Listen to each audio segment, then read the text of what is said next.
नमस्कार, मी स्वाती सकपाळ. आपण पाहत आहात जनादेश वृत्तवाहिनी.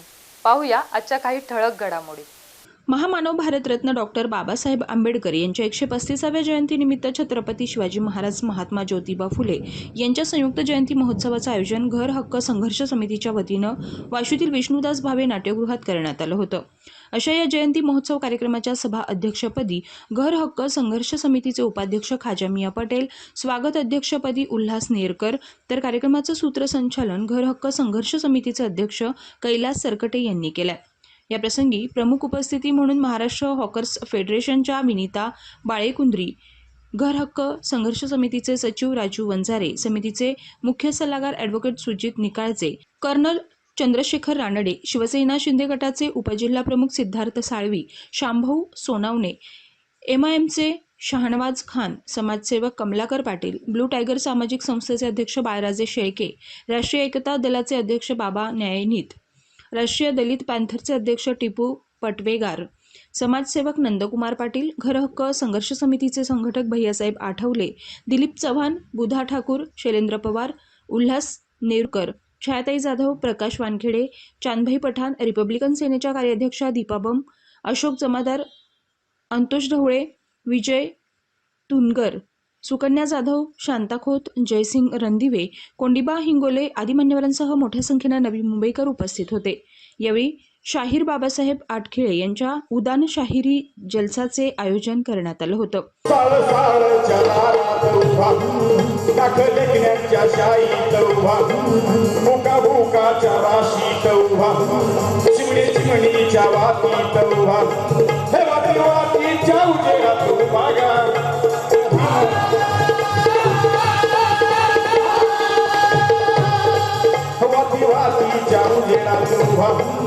उठली घरात हातामध्ये घे त्याले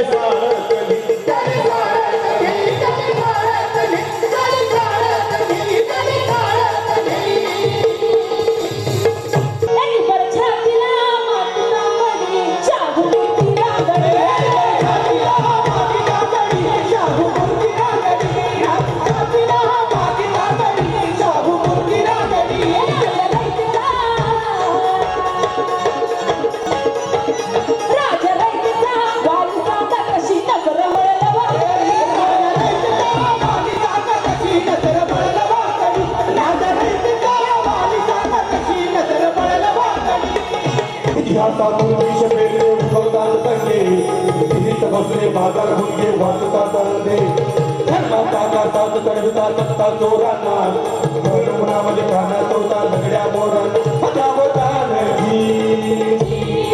युगाचं भानजी सुखाचे सोहळे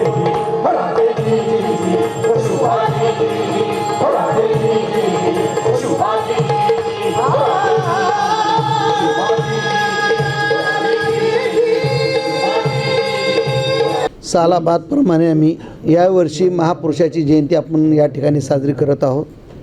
आम्ही दरवर्षी आमचा स्टेजचा कार्यक्रम हा तुर्भे नाक्यावर खुल्या जागेवर होत होता, परंतु खुल्या जागेवर बरेच सारे प्रॉब्लेम असल्या कारणामुळे आम्ही त्या खुल्या जागेवर कार्यक्रम घेतला नाही आणि या बंदिस्त या ठिकाणी आज आम्ही महापुरुषाची जयंती साजरी करत आहोत. महापुरुषाची जयंती साजरी करण्यापाठीमागे आमचा हेतू आहे, महापुरुष हे आमच्या अंतःकरणात राहायला पाहिजे. आम्ही गेल्यानंतर आमचे वंशसुद्धा महापुरुषाला मानायला पाहिजे. जर आम्ही लोकांनी जर महापुरुषाची जयंती जर साजरी करण्याची सोडून दिली तर आम्ही गेल्यानंतर महापुरुषाला लोक विसरून जातील.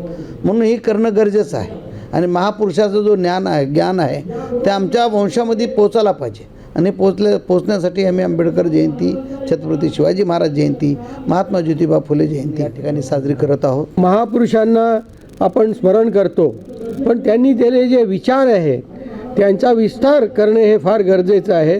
हे निमित्ताने आपण त्याला एक चालना, एक त्वरण मिळतं. ते जे सगळ्या महापुरुषांचा एकच विचार आहे, पुरोगामी विचार आहेत आणि ते विचार आपण आता पुढे न्यायला पाहिजे, एवढं निमित्त आहे. आपण ही जी जयंती साजरी करतोय तर ह्या सगळ्या महापुरुषांनी आपल्याला एक मार्गदर्शन केलं. त्याच्यामध्ये त्यांनी हेच सांगितलं की अंधारातून प्रकाशाकडे नेणारे आणि न्यायाचा मार्ग दाखवणारे असे हे सगळे होते.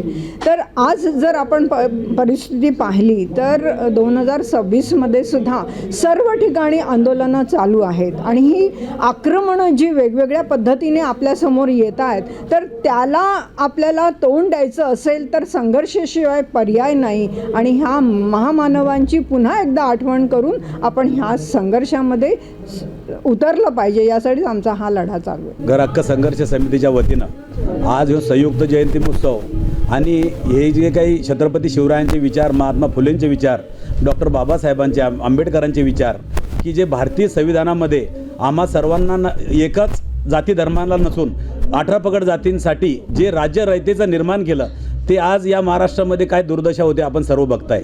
राज्यकर्ते एका ठिकाणी आपल्यामध्ये संभ्रम निर्माण करण्याचं काम करतात.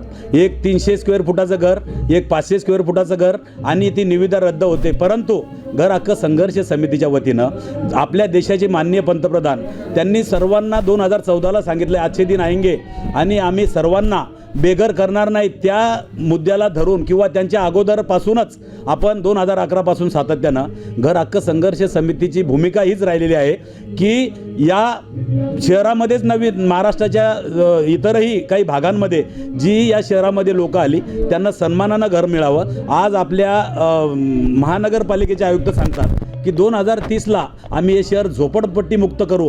परंतु ते करत असताना एवढंही सांगतात, घर हक्क संघर्ष समिती वारंवार त्यांच्याकडे मागणी करते पण ते सांगतात एक इंचही जागा नाही. मग ते प्रकल्प राबवताना तुम्हाला बोलण्याची ज्याप्रमाणे मुभा आहे त्याप्रमाणात तुम्ही त्या संस्थानांचं कामं करण्याची सुद्धा तुम्ही त्या पदाची तयारी केली का, त्या प्रकारचं तुमचं नियोजन त्या ठिकाणी आहे का, अशी मागणी घर हक्क संघर्ष समितीची नेहमीच राहील. आणि SRA इतरही काही गोष्टी ते SRA आम्हाला मान्यच नव्हता, ती भूमिकाच आमची होती घर हक्क संघर्ष समितीची. आणि जोपर्यंत घर मिळणार नाही तोपर्यंत घर हक्क संघर्ष समितीची भूमिका शेवटच्या तळागाळापर्यंत सन्मानानं घर मिळणार नाही तीच असणार आहे घर हक्क संघर्ष समितीमध्ये. महामानव की जी जयंती जो आज खजामिया पर घर समिति ने ऑर्गेनाइज की थी, इसमें यही संदेश दे रहा हूँ कि ये हमेशा जो संघर्ष इन्होंने शुरू किया है, महामानव ने हमें ये दिया है विचार कि हमेशा संघर्ष करो. तो ये जो संघर्ष पीढ़ी दर पीढ़ी कन्वर्ट करते जा रहे, पहुँचाते जा रहे ये मैसेज, तो ऐसे ही पहुँचाते रहे. जैसा आजकल जो संघर्ष चल रहा है, जितनी सुपर पावर हो उसके खिलाफ आज ईरान जो संघर्ष कर रहा है इंटरनेशनल तौर पे इस्राइल और अमेरिका के खिलाफ, ऐसा ही हम लोगों को सिखाया है कि संघर्ष करो. और ये घर हक संघर्ष समिति के ये लोग जो संघर्ष कर रहे बहुत है, बस बहुत प्रेरित हुआ और ऐसा ही कंटिन्यू करते हैं. घर हक्क संघर्ष समिती छत्रपती शिवाजी महाराज, महात्मा ज्योतिबा फुले आणि डॉक्टर बाबासाहेब आंबेडकर यांची संयुक्त जयंती साजरी करत आहे. खरं तर घर हक्क संघर्ष समिती नवी मुंबईमध्ये सर्व जे बेघर आहेत, जे झोपडपट्टीवासी आहेत, जे चाळीधारक आहेत यांच्यासाठी सातत्याने लढत आहे. महाराष्ट्रामध्ये वेगवेगळ्या शहरांमध्ये राहणाऱ्या प्रत्येक झोपडवासियांसाठी वेगवेगळे नियम हे सरकार बनवत आहेत. आमचं असं म्हणणं आहे की नवी मुंबई शहर हे जर नियोजित शहर आहे तर या नियोजित शहरामध्ये झोपडपट्टीचा जर विकास व्हायचा असेल, जर आपल्याला सामान्याला घर द्यायचं असेल तर याच्यासाठी सुद्धा तुम्हाला वेगळा कायदा, वेगळं GR आणावा लागेल. आणि तो GR आणताना मात्र नागपूरमध्ये जे तुम्ही लोकांना स्वतःच्या हक्काच्या घर बांधण्यासाठी पट्टे दिले ते पट्टे नंतर तुम्ही मुंबईमध्ये सर्वांसाठी घर हे योजना राबवत आहात, तीच योजना नवी मुंबईमध्ये राबवायला पाहिजे आणि एकही माणूस बेघर राहता कामा नये. आणि हेच खरं तर या जयंतीनिमित्त छत्रपती शिवाजी महाराजांचं स्वप्न होतं, महात्मा ज्योतिबा फुलेंचं स्वप्न होतं आणि डॉक्टर बाबासाहेब आंबेडकरांचं स्वप्न होतं. प्रत्येक वंचित घटकाला या शहरामध्ये घर मिळावं आणि ते मिळवल्याशिवाय घर हक्क संघर्ष समिती स्वस्थ बसणार नाही. आपण पाहतो आहोत की एकीकडं जे सरकार आहे ह्या महापुरुषांचं उदोउद करत आहे, परंतु महापुरुषांनी जी मानवतेसाठी ज्या पद्धतीने जे अधिकार जे बहाल केले होते त्याच अधिकारांचं आज कुठेतरी हनन होताना दिसत आहे. आज आपण बघतो आहे की सरकार वेगवेगळ्या पद्धतीने घरांच्या बाबतीमध्ये वेगवेगळे GR काढत आहेत, परंतु ते सर्वसामान्य लोकांपर्यंत हा GR लागू होतो आहे की नाही असं संभ्रम लोकांमध्ये पसरलेला आहे. एकीकडे सिडको NOC देत नाही आहेत NMC बायोमेट्रिक सर्वे करत नाहीत आणि सरकार मात्र वेगवेगळ्या पद्धतीने घोषणांचा पाऊस पाडत आहे. तर येत्या काळामध्ये जर हे जे GR आहेत या GR प्रमाणे जर आमच्या नवी मुंबईमध्ये राहणाऱ्या प्रत्येक माणसाला जर घर मिळालं नाही ते GR प्रमाणे तर येणाऱ्या काळामध्ये घर हक्क संघर्ष समिती या सरकारच्या विरोधात उग्र आंदोलन केल्याशिवाय राहणार नाही. कॅमेरामन इक्बाल शेखसह पल्लवी केदार, जनादेश वृत्तवाहिनीकरिता